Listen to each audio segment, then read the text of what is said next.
This episode is brought to you by Tabletop Dominion, purveyors of handmade dice and artisan gaming accessories. Why not head over to tabletopdominion.com and use the code BILLOW to enjoy 10% off your order? Who knows, maybe you will find your very own blue dice of power.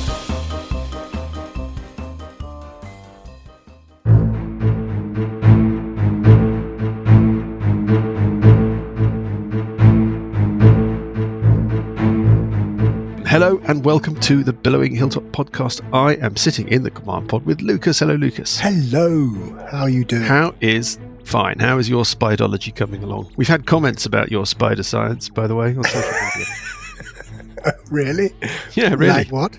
Oh, people just amazed that you actually had some spider-based knowledge, thought that we were joking.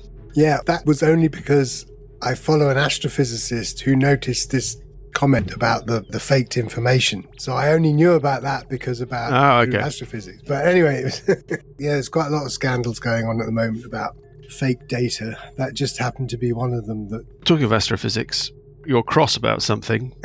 We are, by the way, this is the intro for the second. This is the thing about the command pod, because we exist both in the future and the past. Yes, we can talk about timelines as well in a minute. Well, if you want to. Yesterday we recorded an episode that is going out after the episode that we're talking about now. Yes. Which you haven't heard.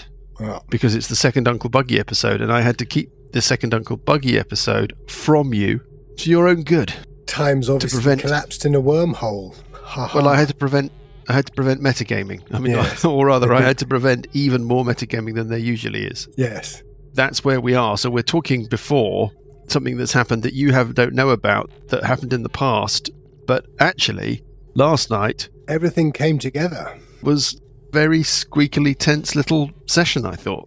Oh my God, I was emotionally drained at the end of it.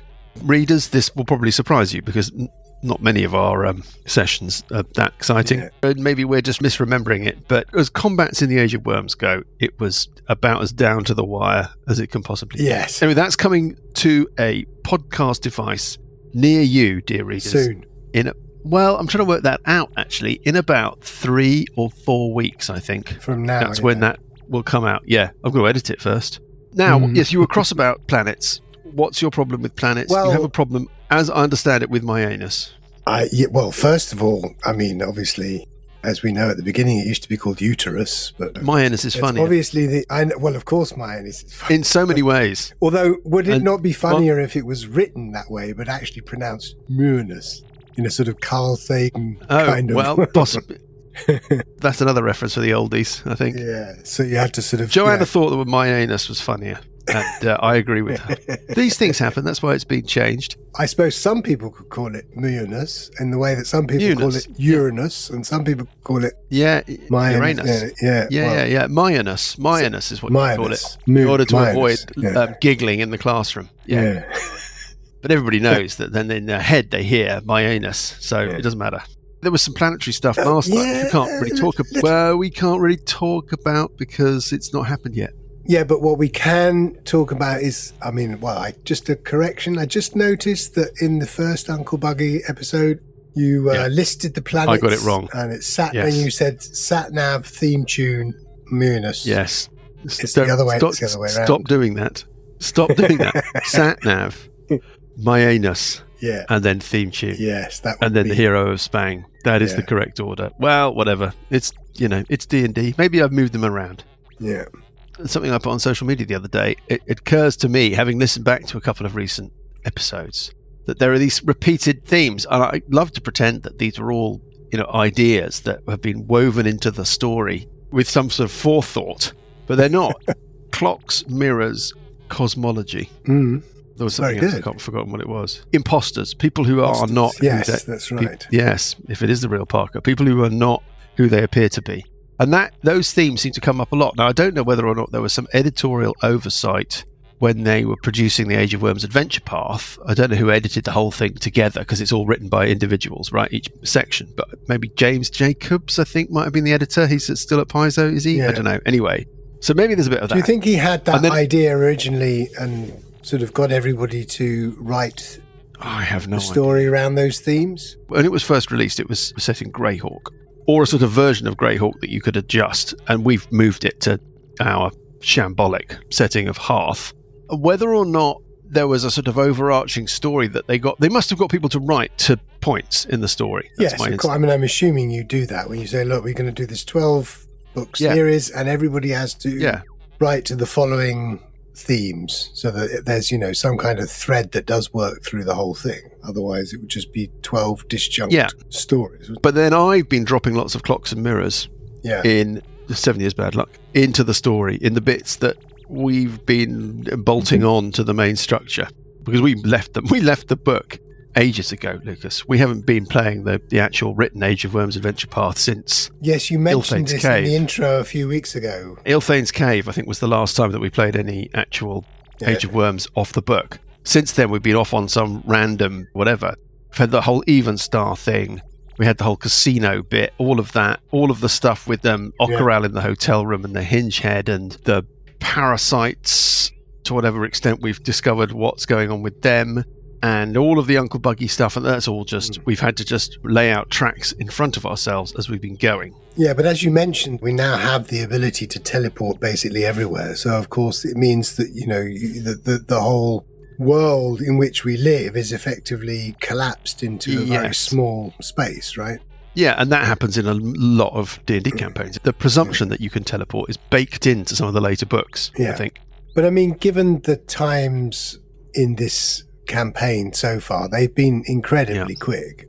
Well, that's all D&D is silly like that. In theory, this is some grand adventure that would take weeks and weeks and weeks, but yet what we've got through, and I mean, we have Zeech's ball coming up, and it's still like 4 days away or something, or 5 even. Okay, so it is currently... well, we negotiated the magic, and then we discovered that the very rare item is going to take 8 days. Yes, so... It is Moonday, the 15th of Fart, as things currently stand with your characters. We don't know about Buggy. Your uncommon items will be ready tomorrow. That's Tonge, the 16th of Fart. Yes. Your rare items will be available on Thump Day. That's equivalent of Thursday. Yeah. Your very rare items will be available next Moonday. Yeah, so the 2 days it's there. It's basically 2 days, 2 days. The party's on the 20th. Yeah, so you've got 2 days uncommon, 2 days rare, 2 days party, 2 days very rare.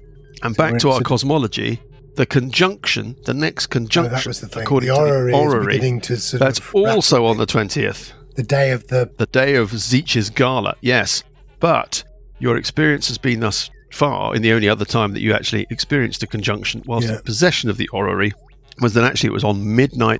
As you cross into that day, the orrery starts to do stuff. It'll be cross into the midnight, so we'll have it at midnight, and then we'll have the whole day, and then Zeech's ball will be in the evening. That's exactly it, yes. And I think that the whole thing started in Fumbulary. I think it was like the 5th of Fumbulary or 4th of Fumbulary or something like that. So this whole thing has been going for about 6 weeks. Yeah. 5 or 6 weeks. 150 episodes has basically taken... 6 weeks has taken us 150 episodes. 3 to 4 episodes a day.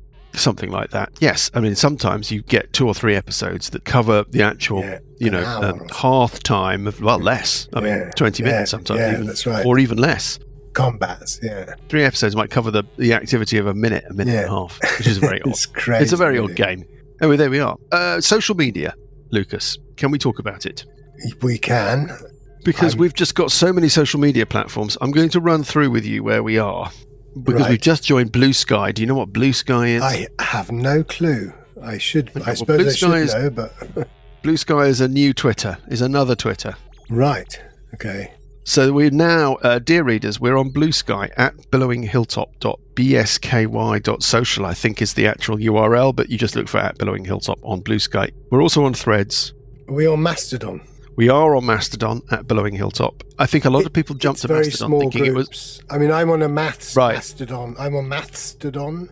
That's my home server. Yes. And I'm sure you there's a lot of activity on there, but it's basically all, people... You're not on Spiderdon? No, okay. Unfortunately not. Arachnodon. Well, anyway, I can't remember what server we're on, but I think a lot of people jumped to it thinking that it was going to be a direct Twitter analog, and it really isn't. It's smaller social groups. It's a great thing, but I just don't think it...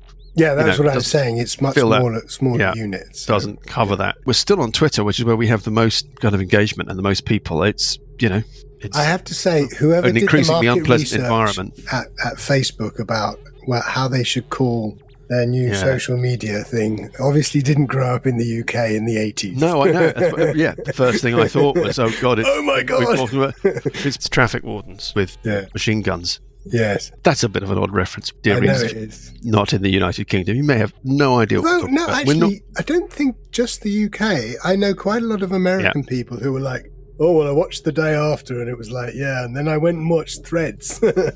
Yeah, Threads is the grim one. Threads is the proper gravy. If you really want to actually terrify yourself about nuclear Armageddon. Anyway, quite busy on Instagram. It's Instagram and Facebook. I've resisted Instagram up to now. I'm not on Instagram. It's a visual thing, isn't it? But we've got, the occasional map of pieces of character art, and I post a little episode update once a week or so. That rolls over to Facebook. In summary, though, Threads, Blue Sky, we're both at Billowing Hilltop. Instagram, we're at Billowing Hilltop. You can find us on Facebook. You just look for Billowing Hilltop, and there's only one. Twitter, we're at Billowing Hilltoe because of the missing P. Anyway, there we are. I just thought I was going to get into that. And we would love it if you were to follow us or to, engage with us on those social media platforms. Yeah. We do have people Rate and review. We've had lots of ratings and reviews lately. Send us emails. Oh, and emails, even if it's just a single expletive, because we're so desperate for reader engagement. Send us the rudest word you can think of. hello@billowinghilltop.com, and we will read it out. Talking of which, have we already had a shout out about the fantastic Parker fan art? I have, and it was very popular. Well, Ross, who did a load of character art for us, and you'll find that on all of our social things. You'll find that little banner. Ross also has this fantastic style, this kind of much more whimsical style that he started doing our characters in that style. He's just done an Uncle Buggy, he's done a Parker. I absolutely love them. They're just fantastic. Again, if you jump onto one of those social platforms that we've just exhaustively discussed to the point where you're probably thinking of throwing yourself out of a window, you'll find it. Lucas, I think we've talked enough about stuff. We've got no other news or information, so let's push on. It's the next chapter of the Uncle Buggy story. It is appropriately short, I notice, but let us push on with it. Episode 154 of the Billowing Hilltop podcast, Personal Cheeses. Personal, I like it. Good morning, and good afternoon. I am back here with Johnny. Hello. Can you remember what happened last time? This is me and Johnny again. We're back in the world of what you can remember. Yeah, I'm in a difficult situation. I'm trying to get out of a wicked cage that's got some sort of anti-magic field on it. You've been here for a week now. You've been somehow intercepted in your teleport journey. You woke up in a cage after this very strange out-of-body experience in some caverns, and it's taken you a while, but now you've got a sense of your surroundings because you've bribed a rat called Cheeseman with a little bit of cheese that was given to you by your jailers. Your jailer is your brother Lugpod, the brother you abandoned in the cave of ghouls in the mountains all those years ago. Cheeseman went on a bit of a recce for you. There's a main cavern to your north with a little fire. Your brother asleep in bed, little hobbity ghouly form. There's an automaton that brings you your rations. That's standing inert in the same chamber. Cheeseman also wandered off to the west of this network of chambers. Cheeseman looked up a passageway that seems to lead up to a mirror that heads north, ends in a mirror, guarded by some kind of inert knight. Maybe it's a golem. Chaos maybe knight. It's a... Yes, possibly. Or a sword of Kiers. But it's just standing there impassive, and Cheeseman avoided it. Cheeseman carried on to the west and found a large chamber. We're not going to get into the detail of it, but that chamber has a depiction of the solar system on its floor and images, symbols, whatever, of the various gods associated with the planets of your solar system arranged on the wall around it, including the symbol for your god, Irisi Bearclaw. Now, Cheeseman came wandering back to the main chamber with your brother sleeping in it, and then headed south and east. We found a little dead end when we finished last week. It strayed into a larger chamber. It's in 2 levels. On the upper level, which is where Cheeseman is, there's all sorts of crap piled up in one corner. Bits of wire and bits of mechanical stuff, you think, you're not really sure. And in another corner, sitting on a rock, is all of your gear. Everything you didn't have in your bag of holding, piled up in a kind of mess. Your axe, and your bag of holding, which is looking a little odd, like it's sort of oscillating shifting in and out of reality. You're not quite sure what's going on there. And where we left things, just as Cheeseman was standing there looking at this chamber, a glowing green skull, a symbol of Chaos, floated up from the lower portion of this chamber and just started regarding the room. You bribed Cheeseman with the offer of cheese from your rations, because Cheeseman's interested in cheese. But you've not got him on your side. He's going around this complex randomly on his own time. He's not doing it for you. Yeah. And I'm rolling randomly to see where he goes. And your beast sense spell lasts for an hour, of which there's only been a few minutes. Let's say 10, 15 minutes. Let's tie off the Cheeseman thing. This skull, it floats up and it looks around the chamber with Cheeseman in it. It doesn't do anything. It doesn't look like it's got well, it's obviously not got a brain. You know what I mean? It doesn't look like it's got an intelligence as such. It just scans the chamber. Cheeseman backs away from it. You get the distinct sense that Cheeseman doesn't like this skull. And then it disappears again from view. And Cheeseman makes good his exit and starts randomly wandering around. Now, have you got any other questions about the chambers as it passes through them? No, not really. Okay. Eventually, that spell winks out and you're left to your own devices again. You've got most of a block of cheese. You've got your bowl of pap. You're in pretty much total darkness, apart from a little dim green glimmer from your north. Do you want to do anything else? Well, I'll do a speak with animals. Yep, as a ritual. I don't know how many times a day I get these things, by the way. Let's have a look. It just says I can cast them as rituals. I think rituals don't really I think come off because they your spell take 10 minutes to cast, you can just do them as often as you want. Yeah. Right. Well, I'll do another speak with animals. Yeah. It lasts 10 minutes. Takes 10 minutes to cast. Yeah. I will then call out to Cheeseman and say, you're not coming for the rest of the cheese that I promised. I say that in rat language. Yeah, ratish. Rat speak. Yeah, whatever it is. Yeah. Can you roll is it persuasion? Is that a skill? Yeah, I suppose I've got animal handling. I think animal handling is like controlling a horse, reins and stuff. I don't think it's like knowing I don't know. What am I trying to do? What do you want me to do with it? Well, you're trying to... Cheeseman's not in a great mood with you. So, although you're offering cheese... Yeah, I think persuasion is where we are. Okay, well, I don't get any bonuses. It's just a natural roll. So just adding your charisma bonus to a D20. Yeah, I'm not very good looking, really. Not a good looking chap. There's nothing to do with how good looking you are. We're not going to get into this again. 18. Okay. Amazing. Wow. Well, you persuade Cheeseman to return. He snuffles back. Did you say something about cheese? Oh, yes. The rest of your cheese, I promise you. You haven't come back to get it. Oh, I'm quite tired from jumping up and climbing around in your cage. I noticed on your travels that you saw a container containing what is likely cheese. Oh, yes. This is all yours if you can get me out of here. The holy grail of cheese, yes. Yes. I can't get into it. I can get into it if you can help me get out of this cage. Can you throw some cheese down for me, please? Yes, I'll give him a little bit of cheese. There's a bag one moment. In the room with the skull, the flaming skull. One moment. I'm just eating the cheese. Yes. Cheese. Lots more where that came from. I can concentrate again now. In the room with the flaming skull, I don't like that skull. A glowing bag. Yes, a bag, yes. Near the bag, there should be a ring, a circle, a gold circle. A gold circle. If you can bring me that, or the bag. Actually, no, the ring would be better. Or the bag. Either one. I have to admit, I'm finding your instructions a little confusing. Ring is what you want? The ring? Whatever you can carry in your mouth. The bag or the ring. Well, I'll go and have a look, but I don't like that skull. Perhaps a little bit more cheese would fortify me for my adventure. I'll give him a bit more cheese. There's plenty more where that came from if I can get out of here. Can have as much cheese as you'd like. Yum. Oh, yes, well, I'm feeling better now. I've had some cheese and it scuttles off. Okay. You lie there in the dark for a bit.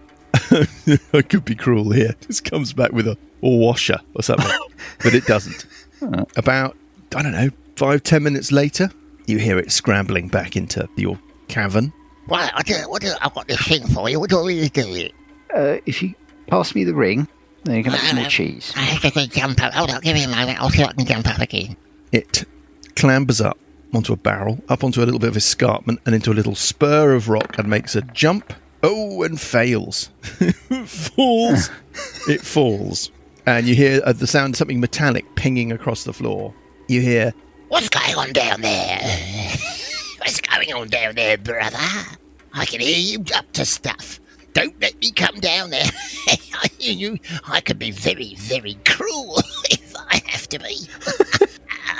And then things settle down again. You can hear the rats scuffling about.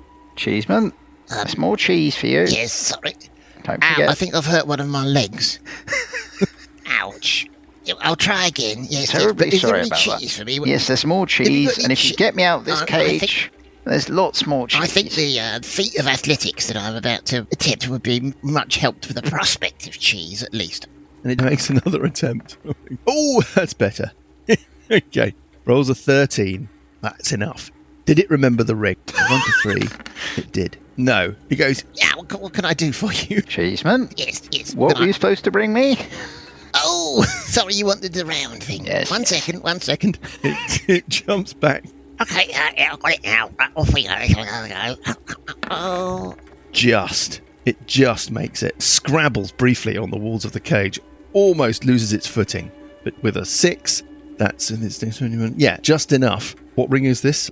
The ring of the wing dukes.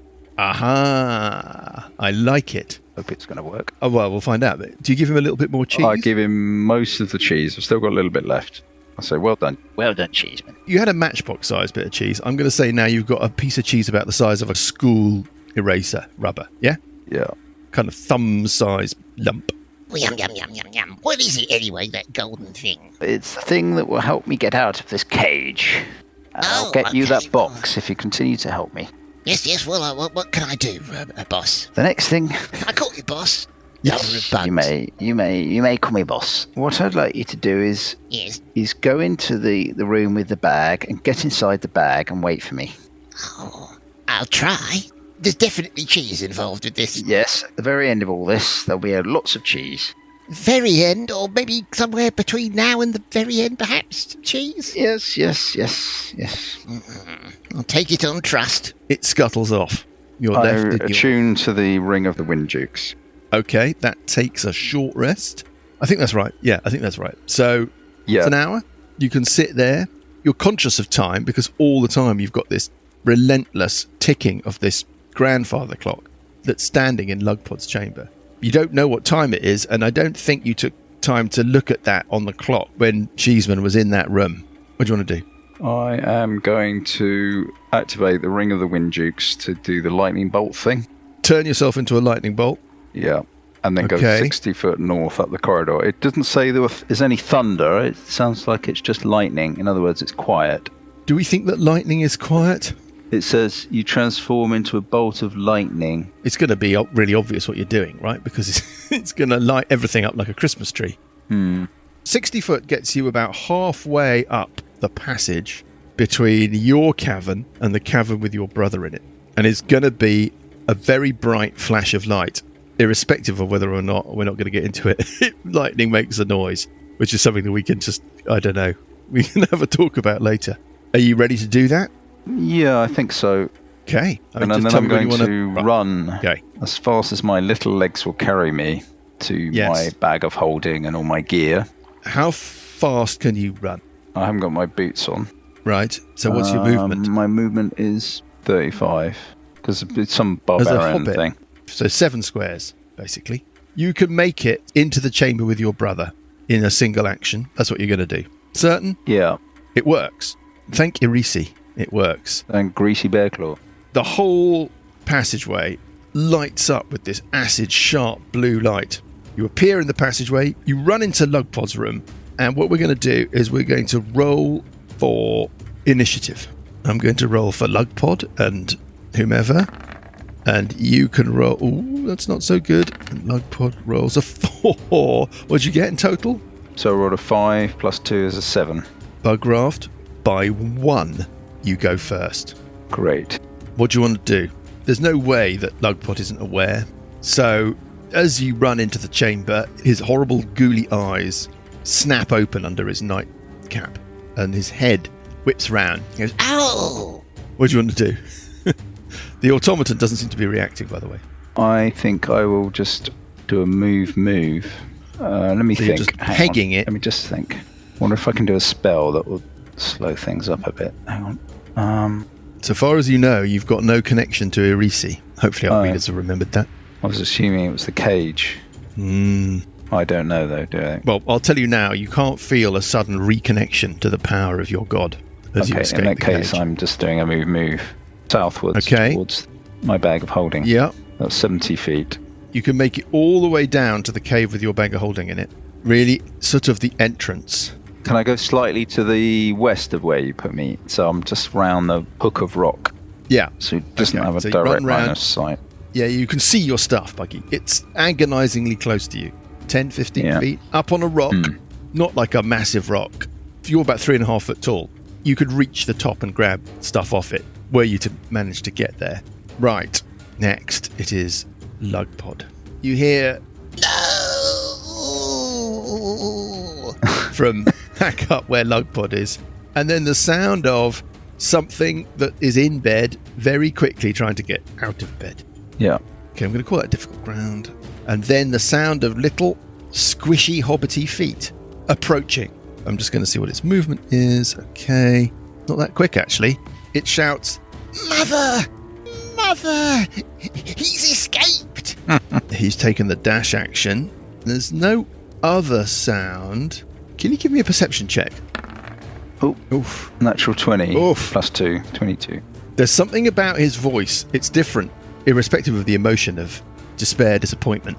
When he shouts, Mother, Mother, something about that cuts through you. It doesn't sound like he's speaking in a normal voice. It sounds like there's some kind of summoning spell. Eldritch something around. Well, something is going on. Yeah. That's it. He can only make it down towards the passageway. You're just doing better than I thought you were going to do. Pretty good, Bugraft. Right, okay. Round 2. Uncle Buggy, you think your brother is... he can't be more than 20 or 30 feet away from you. What do you want to do? I want to run up, grab my axe. Yes. Grab as much stuff as I can. To swipe a single thing off from the pile is a free interaction with an object. To grab more than that, you would be using your action. So you can either take a move and then spend your action grabbing a selection of stuff out of the pile. Cheeseman, you hope, is in your bag of holding, which does look weird. It seems to be slightly oscillating in and out of existence. There are phases where you feel it's just there and you could reach into it. There are phases where it looks sort of semi-not there. It's really odd. I'm going to run up, spend an action grabbing various things, and then I'm going to, as a bonus action, I'm then going to switch on the smoke of the axe. I love it. I love it. Okay. I won't be able to grab all my stuff, will I?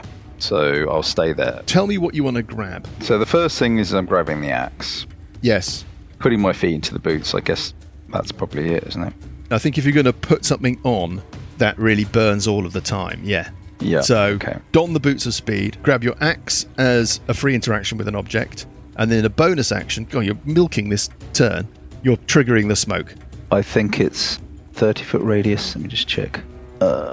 Once per long rest, as a bonus action, create smoke up to 20-foot radius centered on the axe, which moves with you. 20-foot radius? Oh my God. Okay. So that's just going to completely cover. Yeah, I'm with you. I'm just going to put a little smoke marker. There we go. Yeah. Technically, I can't believe I'm going to say this, you've actually got some movement left. Yeah, but I think I probably want to stay there and wait till I spend another full round. Just got to get all my stuff. Understood. A couple of things happen in this turn. The next thing that happens is you hear your brother padding down the corridor towards you, muttering, and every now and again going, Mother. He doesn't seem to be able to see through the smoke. I'm going to make a roll for your brother Lugpod. But he is smart enough to realise that the smoke must be something to do with you. The other thing that happens, rising up from the lower part of this chamber, over the little shelf, because you're on a kind of mezzanine level, comes the skull. It's almost like it's doing it on a pattern, or doing it because it's triggered by the proximity of a creature or something. It's almost like an automatic thing. This skull rises up and starts looking around the chamber. Just like it didn't react to Cheeseman specifically, it doesn't seem to react to you specifically. It just seems to be sort of scanning around the cavern. And not registering me with the smoke? To use a real-world example, is like a security camera. So it's panning backwards and forwards with its gaze, but you don't know whether or not it can see you. Lugpod, meanwhile, is coughing in the smoke, and he shouts, Brother, there's been a misunderstanding. Surely we can solve our differences. He's kind of peering sightlessly at you into the smoke. Start the next round. Uncle Buggy, what do you want to do? I'm going to grab as much stuff as I can, as quietly as I can, and shove it in the bag of holding. I mean, the breastplate is going to take 10 minutes to put on, so I don't have time. I'm just trying to work out what I have that's not in the bag. I think it will probably be... The belt of the dwarven kind? Yeah. Let's have a quick look. +2 half plate, shove in the bag of holding, the belt in the bag of holding. And this is a full turn of activity, I would say. Yeah. Okay. I haven't got that much stuff out of the bag of holding. Did I get the stuff that I'd ordered from the casino? No, that's all. Okay. That's all tomorrow. Well, I mean, it was tomorrow before you spent at least a week in here. I think I've got +2 plate, the boots of speed that I've just put on, the belt of dwarven kind. Yeah. So it's actually not that much. It's 2 items. Fine. Well, and clothes. I'm going to say that's relatively straightforward. Yeah, your high status clothes are in the bag.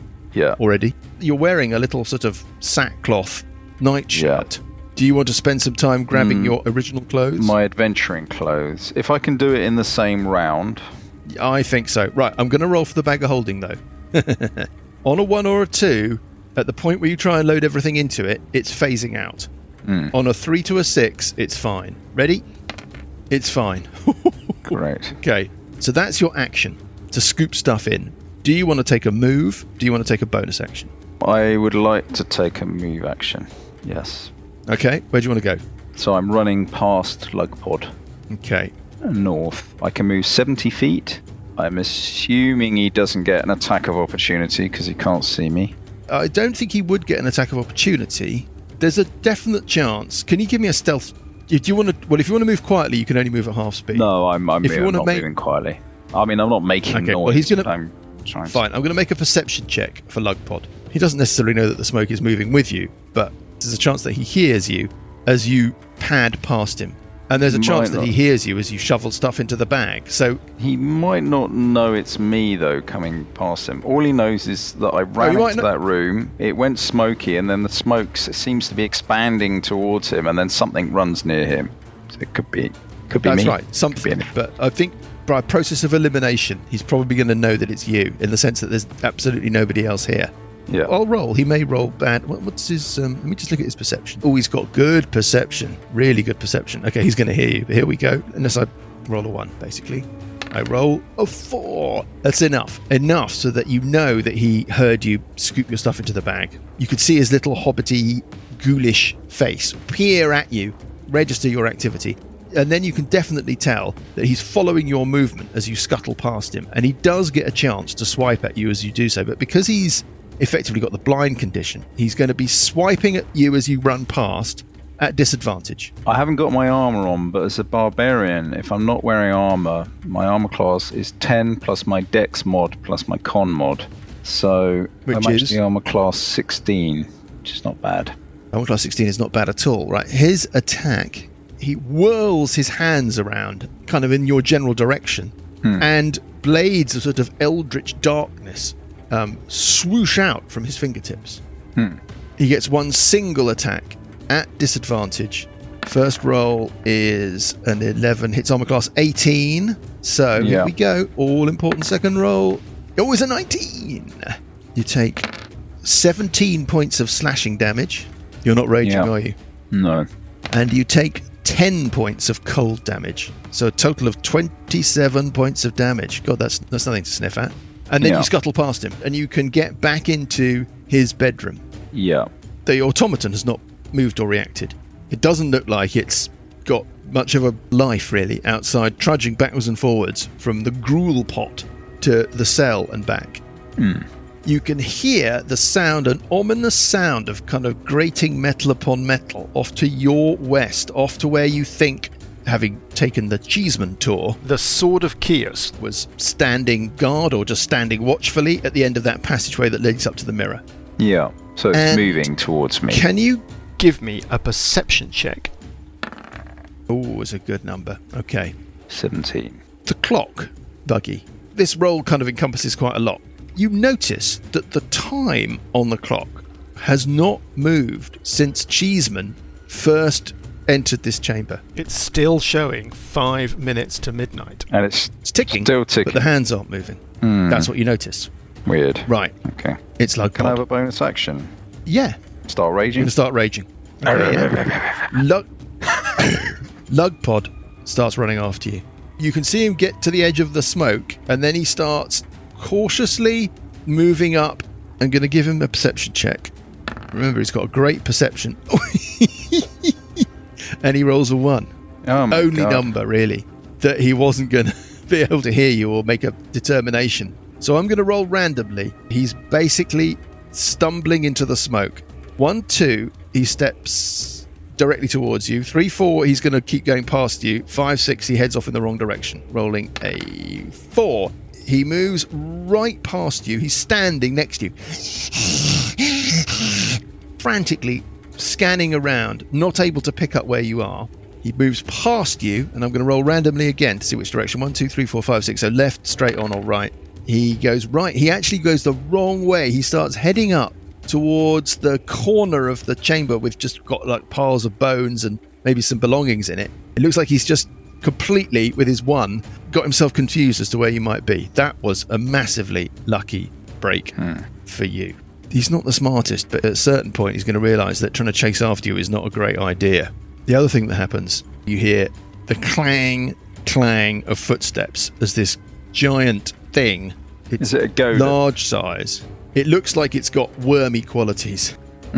Right. It looks like you can just make it out. It basically clangs round into the entrance to the chamber, standing in between you and the passages leading off to the west. Potentially, well, you don't know how to get out of here, but one of those passages ends in the mirror. The other passage ends in the giant room with the solar system. That's as far as it can make it. Definitely you can see a worm emerge from one hole. You know, it's got one of those conical nose medieval armor helmet thing. And you see a worm come out of one of the holes, wiggle its way around the nose cone, and then go back inside another. Does it look like a Chios Knight that we fought in the Ziggurat? It does.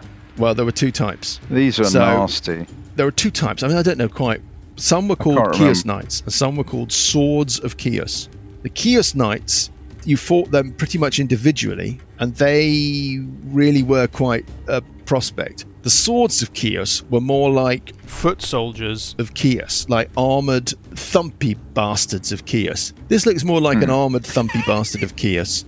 I know it's like... Okay. It hasn't got a face, a horrible zombie face that you can see, unlike the Chios Knights, for example. Yeah, okay, that was the nasty thing, wasn't it? Is it a gaze thing? Yes. Yes, it's terrible. It clumps round the side, and we move on to the next round, and we start with you, Uncle Buggy. What do you want to do? I'm going to run straight through it, past it. It's one side, it's larger than me, so I can run through it. It's 2 sizes larger than you. You're small, aren't you? And it's large. Yeah. I will scuttle. Okay, so you're going to run through its square. You can go 70, can't you? 70 feet? Yeah, I think I get to the entrance to that move. northern corridor.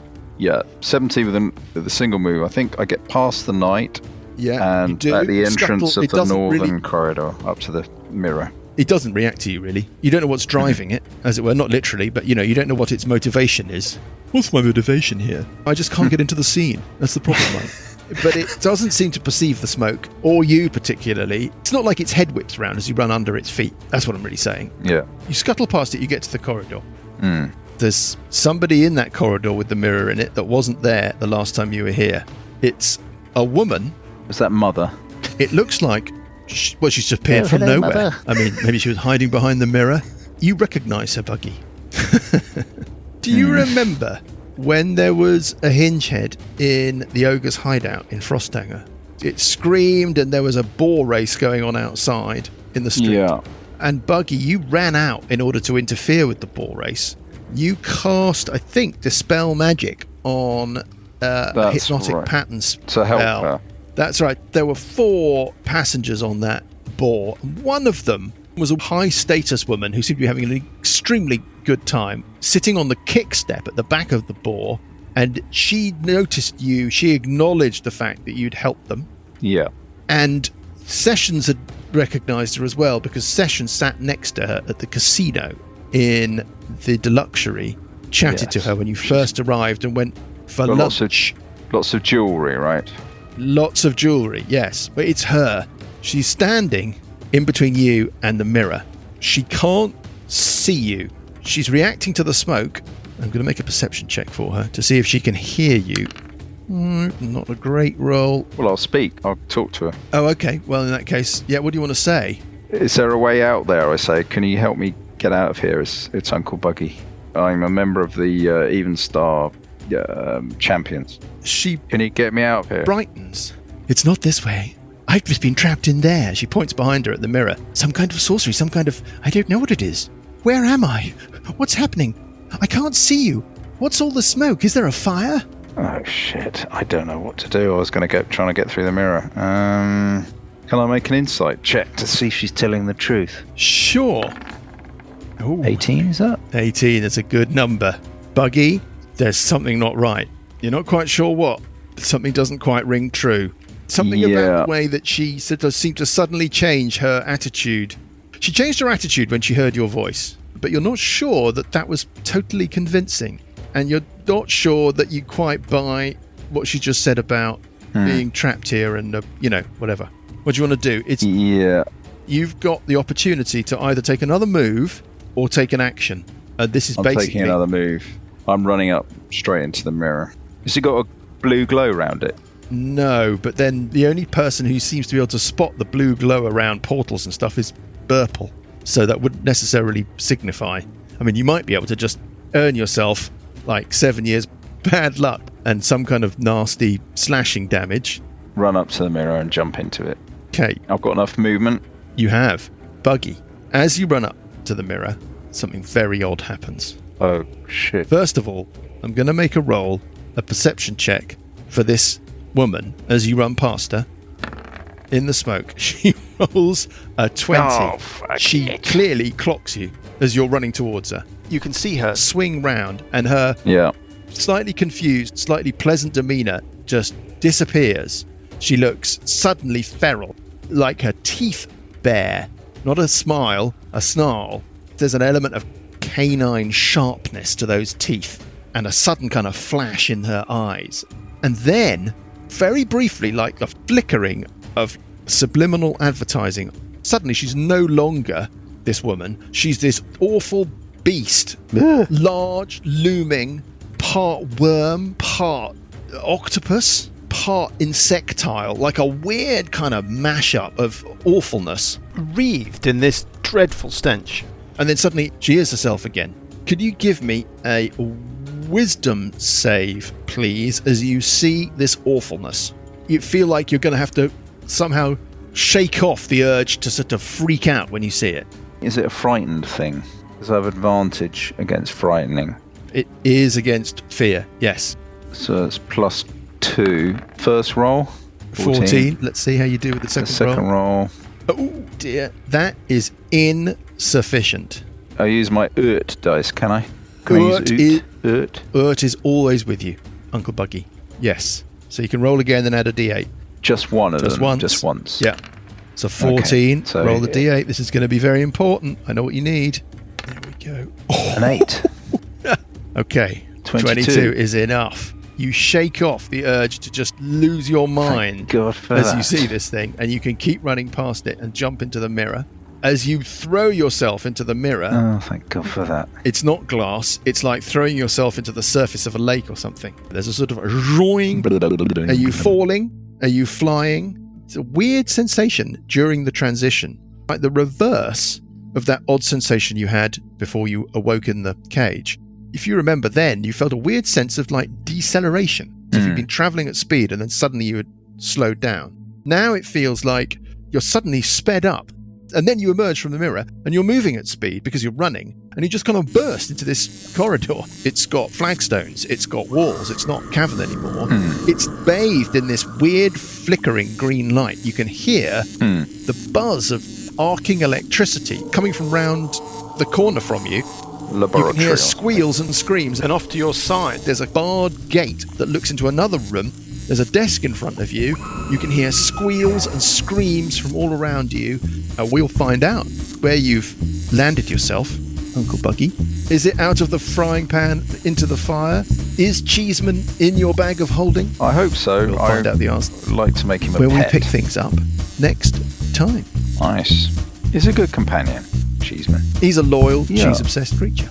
Yeah, I want to give him loads of nice cheese. Well, make him my pet. If you live long enough, maybe you'll get the chance.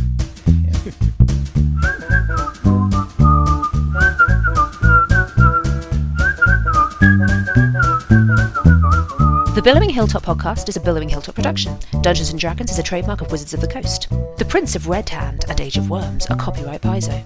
The Prince of Red Hand was written by Richard Pett.